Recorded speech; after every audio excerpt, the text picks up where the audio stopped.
Hello friends, இன்றைக்கி நம்மளோட சப்ஸ்டிக் கிச்சனில் ரவையை வச்சு ஒரு கிச்சடி எப்படி பண்ணலான்னு பார்க்கலாம் வாங்க. உப்புமா பிடிக்காதவங்க கூட இந்த மாதிரி கிச்சடி நீங்கள் பண்ணி கொடுத்தா விரும்பி சாப்பிடுவாங்க. அதுக்கு ஒரு கடாயில் தாராளமாக 4 டேபிள் ஸ்பூன் எண்ணெய் விட்டுக்கலாம். நீங்கள் நெய் இருந்தால் நீங்கள் அதை கூட விடலாம். நெய் இருந்தால் இன்னும் டேஸ்ட்டாக இருக்கும். அதுக்கு 1 ஸ்பூன் அளவு கடுகு போட்டுக்கிட்டு கொஞ்சமாக உளுத்தம்பருப்பு போட்டுக்கலாம். 4 கிராம்பு, 2 பிரியாணி இலை, 2 ஏலக்காய் போட்டு ஒரு பட்டை போட்டு நல்லா தாளிச்சிக்கலாம். தாளித்ததுக்கப்புறம் இப்போ நான் வெங்காயம், கேரட், பீன்ஸ் எல்லாம் கட் பண்ணி வச்சுருக்கேன். தக்காளிலாம் இப்போ வெங்காயத்தை போட்டு வதக்கி விட்டுக்கலாம். தக்காளி 2 கட் பண்ணி வச்சுருக்கேன் பொடியாக, அதையும் போட்டு வதக்கிட்டு 4 பச்சை மிளகாய் இருக்குது, அதை நீல வாக்கில் கட் பண்ணி வச்சுருக்கேன், அதையும் போட்டுக்கலாம்.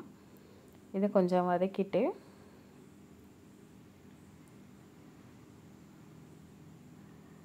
இந்த மாதிரி நீங்கள் செஞ்சு பாருங்கள், ரொம்ப நல்லாயிருக்கும்.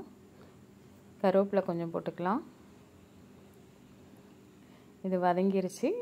இப்போ எல்லா காயும் போட்டு பூண்டும் இஞ்சியும் போட்டு அதையும் ஒரு வதக்கிட்டு அதுக்கப்புறமா எல்லா காயும் போட்டு வதக்கலாம்.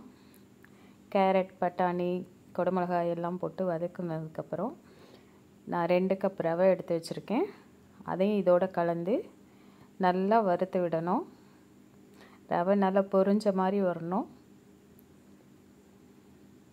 நல்லா வதக்கிட்டு இருக்கப்பே நான் இன்னொரு ஸ்டவ்வில் 6 கப் அளவு தண்ணி வச்சுருக்கேன். இதுக்கு தேவையான உப்பும் நம்ம சேர்த்துக்கலாம்.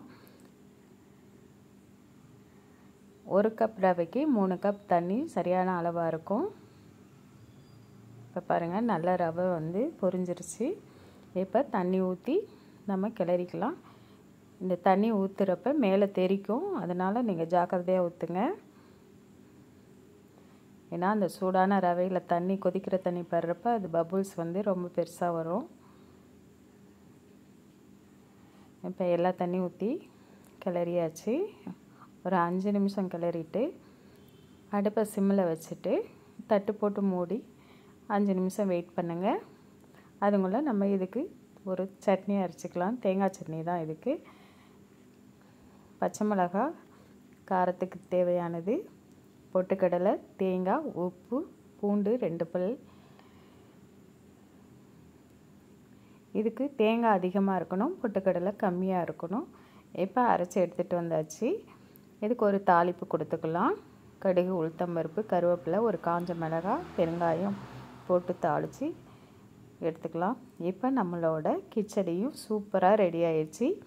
இப்போ பாருங்கள், இந்த சட்னியை வச்சு இந்த கிச்சடியை நம்ம சாப்பிடலாம். ரொம்ப நல்லாயிருக்கும்.